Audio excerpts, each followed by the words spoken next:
To understand the relationship between Israel and Saudi Arabia, you first need to know how Saudi Arabia became a country. Exactly 100 years ago is a good place to begin a brief analysis of this region, for it was in 1916 that the British and French, along with Russian backing, signed the Sykes-Picot Agreement during World War I. This agreement anticipated the collapse, and therefore it secretly divided up the Middle East in order to design a region post-Ottoman Empire.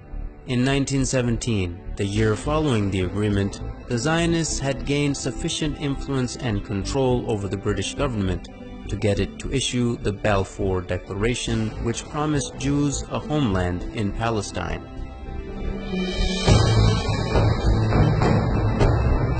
Even though the population of Palestine was at the time 85% Arab and only 7% Jewish. The defeat of the Ottoman Empire by British imperialism in World War I left three distinct authorities in the Arabian Peninsula. In the west, the Sharif of Hijaz; in the north, Ibn Rashid of Hayl; and in the east, Amir bin Saud of Najd with his religiously fanatical followers, the Wahhabis. Britain got the most help from the Sharif of Hijaz, who led the Arab revolt against the Ottomans and helped the British defeat them. In return for his support, the British had agreed and promised him the establishment of a single Arabian country from Gaza to the Persian Gulf.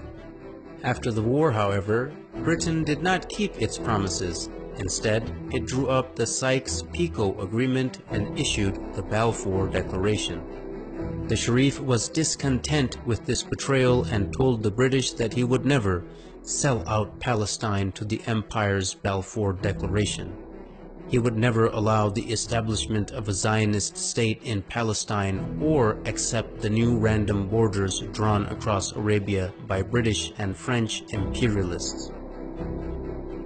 At this point, T.E. Lawrence, famously known as Lawrence of Arabia, was dispatched to bribe the Sharif and buy his support. When this didn't work, T.E. Lawrence turned to threats, which were also echoed by the colonial secretary Winston Churchill. Both men threatened to unleash Ibn Saud and his ferocious Wahhabis on them, whom they were already arming and funding for the sake of countering the threat of Ibn Rashid of Hayl, who also stubbornly opposed the establishment of a Zionist state in the region. In September of 1921, Hayl was attacked by Ibn Saud and they could not resist the vicious onslaught.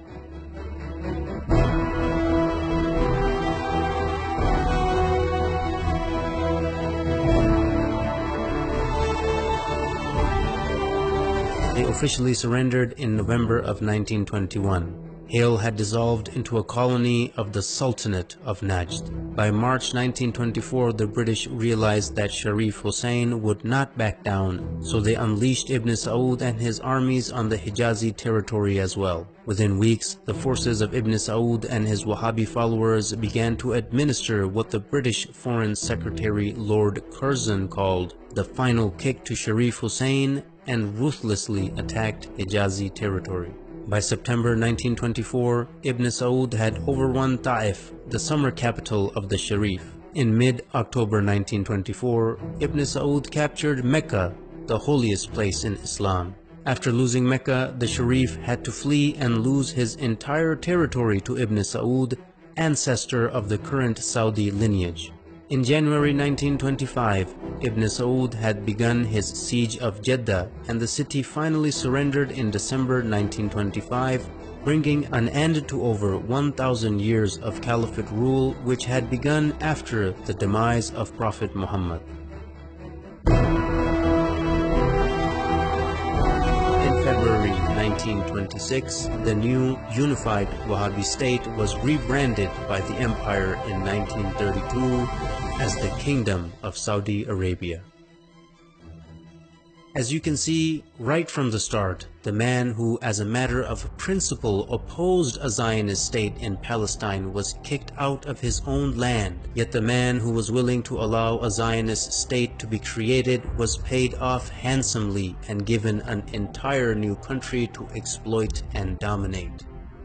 Even today, any nation that is opposed to the legitimacy of the Zionist entity are being destroyed one by one, while the nations that support the existence of the Zionist entity, like Saudi Arabia, are being compensated handsomely for their subservience. Are there any similarities between the Wahhabi and Zionist ideologies, who seem to be completely opposite, but both the creations of the British Empire? Stay tuned to find out.